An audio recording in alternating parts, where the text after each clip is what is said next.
अस्सलाम वालेकुम व्यूअर्स। आज हम बनाने जा रहे हैं चपली कबाब। बीफ के कीमा लिया है मैंने हाफ़ के जी। अब उसके अंदर सब चीज़ हम शामिल करते हैं। सबसे पहले हम इसमें डालेंगे 3 चॉप की हुई हरी मिर्च,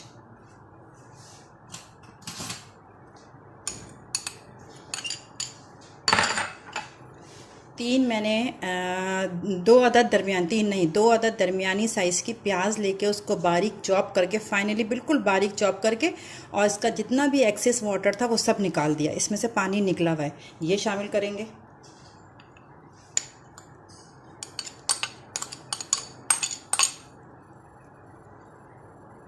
दो अदद टमाटर, उसके बीज से निकाल के पानी बिल्कुल ना हो, ठीक है। बीज से इसकी बीज वगैरह सब रस निकाल के जो इसका बाहर का हिस्सा होता है उसको बारीक बारीक चॉप कर लिया।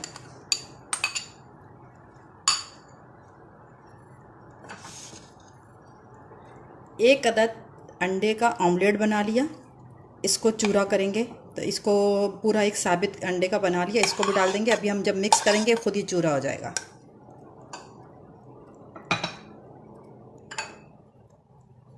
2 टेबलस्पून हरी धनिया कटी हुई,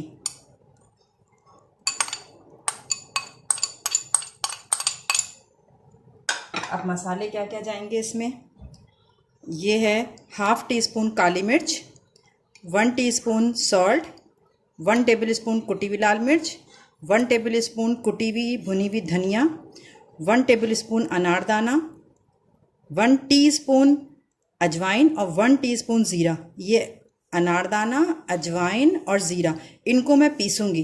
ये छोटी जो ग्राइंडर होता है ना सूखा, जिस तरह ये इसमें छोटे ग्राइंडर में इनको 3 को पीसेंगे। कौन सी चीज़? अनारदाना, अजवाइन और ज़ीरा। बाकी ये सारी चीज़ें जो इधर की हैं ये सब इसमें चली जाएंगी।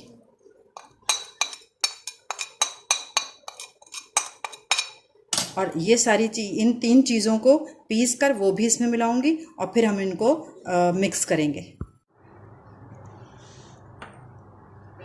ये तीनों चीज़ों को मैंने ग्राइंडर में बारीक पीस लिया, ये इसमें जाएगा। 1 टेबलस्पून भर के अदरक लहसुन और 1 कप मकई का आटा। अब इन सारी चीज़ों को हम मिक्स करेंगे अच्छे तरीके से।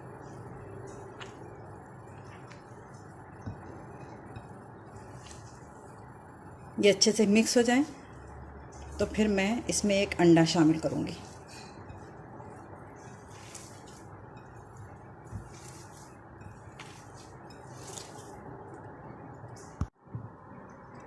ये अच्छे तरीके से मैंने सारी चीज़ें मिक्स कर दी। इस वक्त आप इसको थोड़ा सा इतना सा लेकर नमक चख सकते हैं। मैंने चखा था, मुझे थोड़ा सा कम लग रहा था। मैंने 1 टीस्पून लिया था ना, तो उसमें से थोड़ा सा 1/4 टीस्पून मैंने नमक और डाला है। और मिर्चें मेरे हिसाब से जितनी मेरे घर में खाई जाती हैं बिल्कुल सही है। आप लोग चख लीजिएगा कि मिर्चें अगर कम लग रही हैं तो और डाल लीजिएगा। अब इसको हम ढक कर और फ्रिज में रख देते हैं आधे घंटे के लिए। फ्रिज में, फ्रीज़र में नहीं। उसके बाद जब मैं टिकिया बनाऊँगी और फ्राई करूँगी तो फिर आपको दिखाऊँगी। ये देखिए व्यूअर्स, आधा घंटा हो गया। ये मैंने फ्रिज में रख दिया था। अब मैं पानी लगा लगा के इसका इस तरह पेड़ा टाइप का बना के, और हाथ में ही टूट जाएगा। इसके ऊपर प्लेट पे इसका ये तरीका।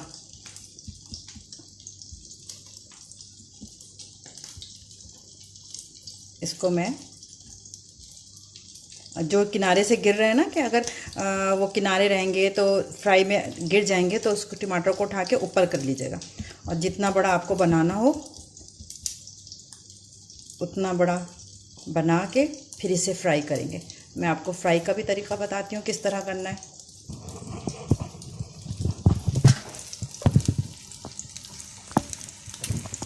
ये देखिए,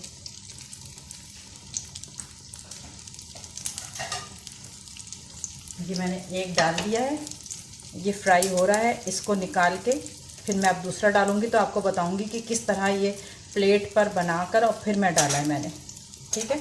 ये जितनी देर में एक साइड से हो गया, इसको इस तरह करके और चेक कर लें। नीचे से हो गया, ये देखें नीचे से भी हो गया है। इसको इसका सहारा दे के ऐसे रख के ऑयल गिरा दें सारा।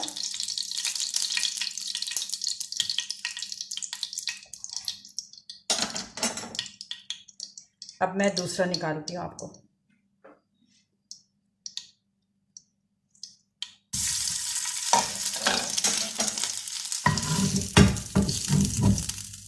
ये देखो, प्लेट से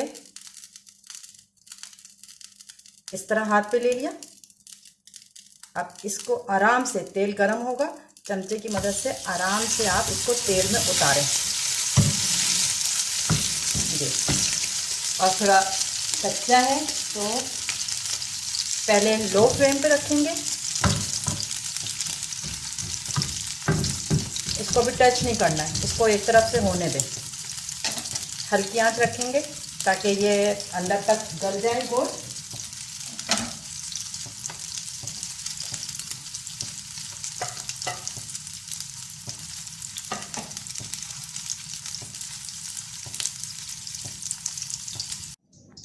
ये देखें व्यूअर्स, ये चपटी कबाब फ्राई हो गए हैं और इनको साथ रायता रखें, या अब आप इसको चपाती के साथ खाएं या सिर्फ रायते से उठा के खाएं, जैसा भी होगा वह जैसा आप पसंद करते हैं वैसे खाइएगा। ठीक है, एंजॉय करें चपली कबाब। इस बकरीद आने वाली है, मेरी रेसिपी से सब चपली कबाब बनाइएगा और फिर मुझे कमेंट्स में ज़रूर बताइएगा कि ये आपको कैसे लगे।